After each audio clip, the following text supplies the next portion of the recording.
اس سارے فتنے کی جڑ کے انشاءاللہ تعاقب کیا جائے گا۔ ایسی حب علی سے تو مولا علی نے پناہ مانگی ہوئی ہے۔ آپ کی تو جتنی علمی قابلیت ہے ہمیں اچھی طرح اندازہ ہے، اہل سنت کا لیبل استعمال کرنا چھوڑ دیں۔ بسم اللہ الرحمن الرحیم، صلی اللہ علی حبیبہ محمد وآلہ وسلم۔ ناظرین کرام، ایک عرصہ سے عقیدہ معصومیت کی جنگ ایک تکفیری ٹولہ سے ہم لڑ رہے تھے، اور اللہ کے فضل اور توفیق سے یہ مسئلہ ان پر روز روشن کی طرح واضح کیا، اور مناظرہ کے لیے جہاں وہ آئے وہاں سے ان کو بھگا دیا، اور اب ساری دنیا نے دیکھ لیا کہ یہ طبقہ میدان میں کھڑے ہونے کے قابل نہیں رہا۔ ہم بار بار یہ بیان کرتے آ رہے تھے کہ یہ باتیں جو آپ کر رہے ہیں یہ اہل سنت کے مسلمات کی باتیں نہیں ہیں۔ آپ اہل سنت کی مسلمات سے ہم سے بات کریں تو انشاءاللہ آپ کو مسئلہ سمجھ لگ جائے گا، لیکن یہ حضرات بار بار لیبل اہل سنت کا اور عقائد و نظریات روافض اور تفضیلیات کے بیان کرتے آ رہے تھے۔ لیکن اب عرفان شاہ صاحب نے جو راولپنڈی ادارہ تعلیماتی اسلامیہ کے اندر تقریر کی، اس سے اب روز روشن کی طرح واضح ہو گیا کہ یہ راز اب کوئی راز نہیں، سب اہل گلستان جان گئے۔ اب ہر طرف شور برپا ہے، سنیت کا درد رکھنے والے ایک دوسرے سے پوچھ رہے ہیں کہ یہ کیا ہوا؟ مصحفی ہم تو سمجھے تھے کہ ہوگا کوئی زخم، تیرے دل میں تو بہت کام رفو کا نکلا۔ تو ہم تو جناب کی عقیدہ معصومیت پر ہی بریک لگا رہے تھے کہ شاہ صاحب آگے رافضیت ہے وہاں تک نہ جائیں، لیکن شاہ صاحب نے پھر حضرت سیدنا امیر معاویہ رضی اللہ تعالیٰ عنہ کی سیاست پر کفر کے فتوے صادر کر دیے، ان کی سیاست کے ذکر کو کفر قرار دے دیا، اور پھر جا کر اس تحریک کو وہ گستاخ صحابہ حویلیاں کے آستانے پر جا کر زیر کر دیا، اور اب جا کر کھل کھلا کر حضرت سیدنا صدیق اکبر رضی اللہ تعالیٰ عنہ کی افضلیت کا انہوں نے انکار کر دیا۔ ہم تو سمجھے تھے کہ ایک زخم ہے بھر جائے گا، کیا خبر تھی کہ رگے جاں میں اتر جائے گا۔ اب یہ تفضیلیت کا زخم شاہ صاحب کی رگے جاں میں اتر چکا ہے۔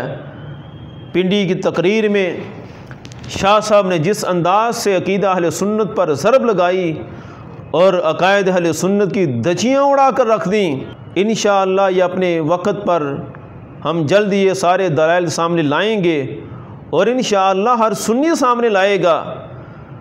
شاہ صاحب اگر واضح انداز میں حضرت سیدنا صدیق اکبر رضی اللہ تعالیٰ عنہ کی افضلیت کا انکار کرنا ہی چاہتے ہیں تو یہ ان کا اختیار ہے، ان کو کوئی روک تو نہیں سکتا، لیکن اس نظریے کو اہل سنت اور اہل سنت کی مسلمات نے کہاں تک قبول کیا، یہ شاہ صاحب کو پہلے ثابت کرنا ہوگا۔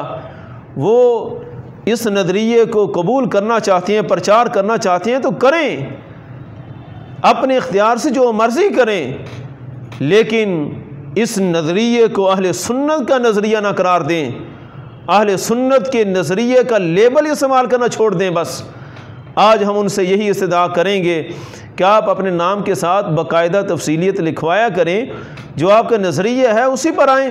اور آج ہمیں صاحب نبراس علامہ عبدالعزیز پرہاڑوی علیہ رحمہ، یہ وہ نبراس جس کا شاہ صاحب بڑا نام لیتے تھے اور اسی کو پڑھنے کی دعوت دی تھی، اور خود پڑھے بغیر ہی آج تک پھر رہے ہیں، صاحب نبراس کی آج کرامت نظر آ گئی۔ صاحب نبراس نے کہا تھا کہ حضرت سیدنا صدیق اکبر رضی اللہ تعالیٰ عنہ کی افضلیت کا مسئلہ کوئی معمولی نہیں ہے، اگر اس مسئلے سے تھوڑا سا بھی پیچھے ہٹے تو پھر آگے روافض اور کفر کے علاوہ کچھ بھی باقی نہیں رہے گا۔ یہ میرے ہاتھ میں نبراس موجود ہے۔ علامہ فرماتے ہیں هذه المسألة يدور عليها ابطال مذهب الشیعہ فإن أول أصولهم أن علی رضی اللہ عنہ افضل الکل، کہ اسی مسئلے پر شیعہ مذہب کا ابطال ہے۔ ان کا نظریہ یہ ہے کہ مولا علی رضی اللہ تعالیٰ عنہ کو سب سے افضل قرار دیا جائے۔ ثم يفرعون علیہ انہ اشبہ الصحابۃ بالنبی صلی اللہ علیہ وسلم۔ پھر اس سے ایک قدم آگے بڑھتے ہیں روافض اور کہتے ہیں کہ سارے صحابہ میں اشبہ ہستی حضرت مولا علی رضی اللہ تعالیٰ عنہ ہیں۔ پھر آگے کہتے ہیں فہو الخلیفہ، پھر خلیفہ بھی انہی کو مانا جائے گا۔ آگے فرماتے ہیں کہ وَأَنَّ مَذْهَبَهُ هُوَ الْحَقُّ لَا مَذْهَبَ غَيْرِهِ، پھر اس سے آگے بڑھیں گے کہ یہی نظریہ حق ہے اور اس کے علاوہ کوئی بھی حق نہیں ہے۔ اور اس سے اگلا سٹیپ کیا ہوگا، یہ پہلے سادہ لفظوں میں سمجھ لیں کہ جس وقت مولا علی رضی اللہ تعالیٰ عنہ کی افضلیت کی طرف لے آئے، اور تاریخ میں یہ بات ثابت ہے، عبداللہ ابن سبا یہودی نے سب سے پہلے اسی نظریے کا پرچار کیا تھا کہ مولا علی افضل ہیں۔ پھر اس کے بعد اگلا سوال اٹھتا تھا کہ افضل کے ہوتے ہوئے پھر مفضول کو کیوں آگے کیا گیا۔ علامہ عبدالعزیز پرہاڑوی فرماتے ہیں اس سے بات پھر آگے بڑھتی ہے وَأَنَّ صَحَابَةَ ظَلَمُوا حَيْثُ اسْتَخْلَفُوا غَيْرَهُ، پھر یہ حضرات صحابہ کرام کو برا کہتے ہیں اور ان کو کہتے ہیں کہ انہوں نے ظلم کیا۔ کیوں کہ انہوں نے مولا علی کے علاوہ کسی اور کو خلیفہ بنایا۔ کیسے ظلم کیا؟ مع انہ افضل و اعلم و اشجع، جبکہ ہر لحاظ سے علم میں، شجاعت میں، ہر لحاظ سے افضل تو مولا علی تھے۔ یعنی اگلی بات پھر صحابہ پر آئے گی، پھر اس کے بعد جو ہے وہ ساری روایات کو باطل قرار دیں گے جن پر اہل سنت کا مدار ہے۔ تو علامہ عبدالعزیز پرہاڑوی علیہ رحمہ 100 سال پہلے یہ فرما کر گئے تھے کہ جو بندہ مولا علی رضی اللہ تعالیٰ عنہ کی افضلیت کا پرچار کرے گا وہ پھر اگلا وار بھی کرے گا اور صحابہ کرام پر وار کرے گا۔ اور آج ہم نے شاہ صاحب کی زبان سے وہ نقشہ دیکھ لیا، میں وہ کلپ ایڈ کرنا نہیں چاہتا۔ شاہ صاحب نے جس انداز سے حضرت عبداللہ بن عمر رضی اللہ تعالیٰ عنہ کی شخصیت کو للکار دیا، وہ تو بڑی مثالیں دے رہے تھے۔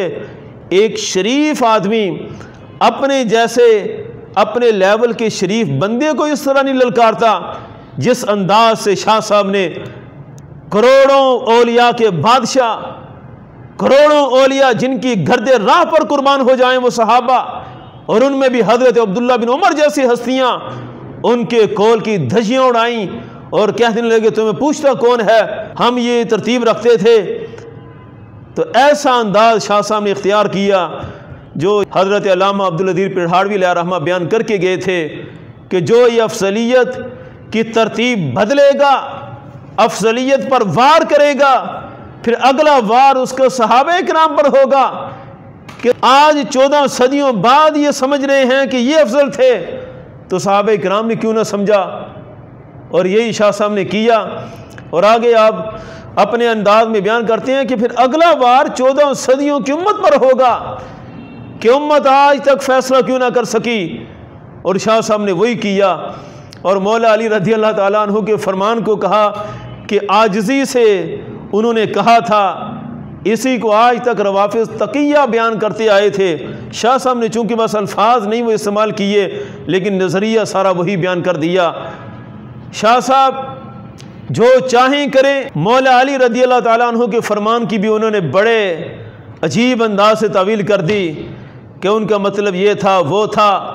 یہ ساری باتیں تو بات کی ہیں، مسئلہ صرف مولا علی رضی اللہ تعالیٰ عنہ کے فرمانے سے نہیں ہے، حضرت سیدنا صدیق اکبر رضی اللہ تعالیٰ عنہ کی افضلیت کو تو قرآن نے بیان کیا ہوا ہے، اور آپ اس تقریر میں آیت بھی پڑھ رہے تھے وَسَيُجَنَّبُهَا الْأَتْقَى، اور آپ خود بیان کر رہے تھے کہ اتقا اس امت کے حضرت سیدنا صدیق اکبر رضی اللہ تعالیٰ عنہ ہیں۔ پہلے آپ کا موضوع کچھ اور تھا، اچانک آپ نے پینترا بدلا اور دوسروں کو بھی خوش کر دیا۔ تو یہ آپ کا عجیب انداز تھا، آپ یہ سمجھے بیٹھے ہیں کہ صرف اور صرف مولا علی رضی اللہ تعالیٰ عنہ کے کہنے پر یہ مدار تھا، جبکہ اہل سنت کے مسلمات کو اٹھا کر دیکھیں، حضرت مجدد الفسانی فرماتے ہیں تفضیل ابو بکر و عمر بر باقی عمر قطعی است، اور اس کی شرح اٹھا کر دیکھیں اس قطعی سے کیا مراد ہے۔ قطعی سے مراد ہیں قرآن کی نصوص، احادیث کے واضح فرامین۔ آج ہم اختصار سے کام لے رہے ہیں کہ یہ مسئلہ واضح کریں کہ آپ کا نظریہ ہے کن لوگوں کا۔ تو قطعی نصوص سے ہے، مولا علی رضی اللہ تعالیٰ عنہ کے فرمان پر ہی ساری شریعت کا مدار نہیں ہے۔ مولا علی رضی اللہ تعالیٰ عنہ انہی نصوص کا ساری زندگی پرچار کر رہے تھے، اور آپ کہتے ہیں کہ میں صرف مولا علی کی وجہ سے ہی مانوں گا، نہ قرآن کی وجہ سے مان رہے ہیں، نہ حدیث کی وجہ سے مان رہے ہیں۔ ایسی حب علی سے تو مولا علی نے پناہ مانگی ہوئی ہے، اور یہی وہ حب علی تھی جس کی پیش گوئی فرمائی گئی تھی کہ عیسیٰ علیہ السلام جیسی خوبیاں ہیں کہ حب علی والے غلوف کر جائیں گے اور غلوف کرنے کی بنیاد پر گمراہ ہوں گے۔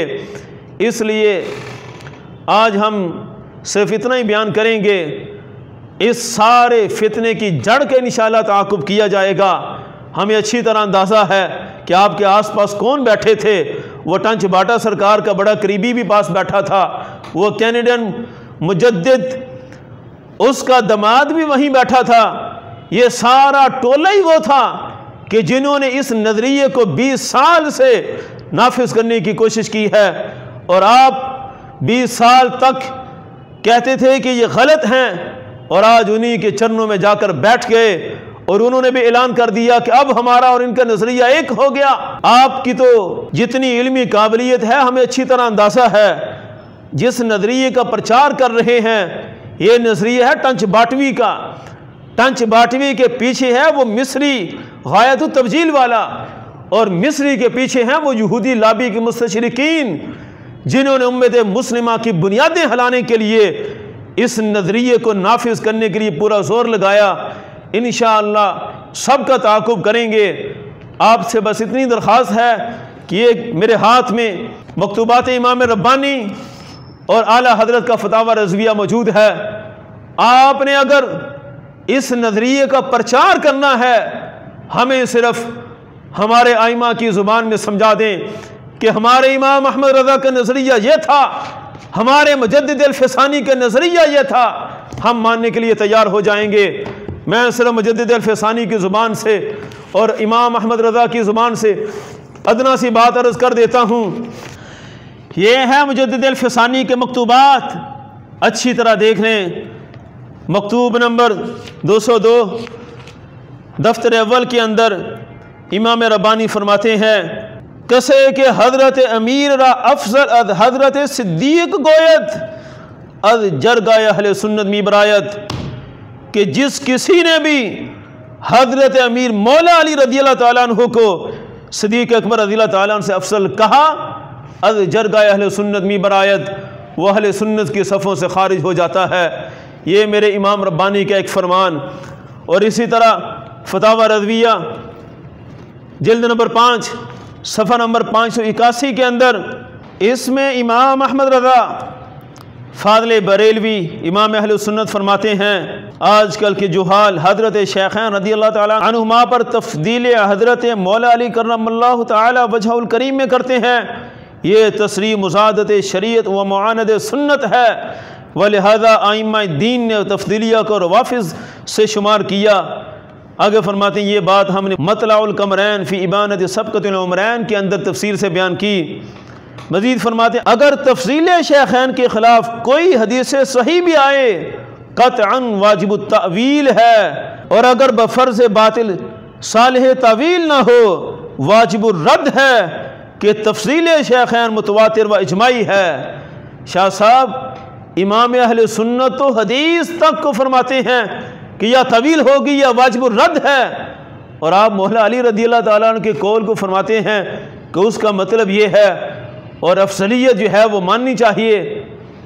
اعلیٰ حضرت امام اہل سنت نے اپنی جس کتاب کا حوالہ دیا وہ بھی میرے ہاتھ میں ہے، اس میں آپ تبصرہ عاشرہ کے نام سے موضوع شروع کرتے ہیں، فرماتے ہیں دفع بقیہ اوہام فرقہ سنفدیہ، فرقہ سنفدیہ، یہ میں نے صرف سنفدیہ کا نام ہی پیش کرنا ہے، سنی رافضی مکس معجون مرکب۔ اعلیٰ حضرت فرماتے ہیں آدھے سنی آدھے رافضی، ان کے اوہام کا بھی ہم جواب دیتے ہیں۔ امام اہل سنت تو آپ کو سنفدیہ مان رہے ہیں، آپ نے اگر یہ ساری باتیں کرنی ہیں ان کا پرچار کرنا ہے تو صرف دو کام کریں، ہمارے امام مجدد الفسانی کی زبان سے سمجھا دیں یا اعلیٰ حضرت کی زبان سے سمجھا دیں، پھر جو چاہیں کریں، ورنہ اعلیٰ حضرت اور مجدد الفسانی نے آپ کو سنی ماننے سے انکار کیا ہے۔ آپ ٹنچ بھاٹوی فکر کو عام کرتے پھریں، اس کا پرچار کریں اور ٹنچ بھاٹوی فکر کے نام پر اپنا فرقہ تشکیل دیں اور اپنی جماعتیں تشکیل دیں، اہل سنت کا لیبل استعمال کرنا چھوڑ دیں۔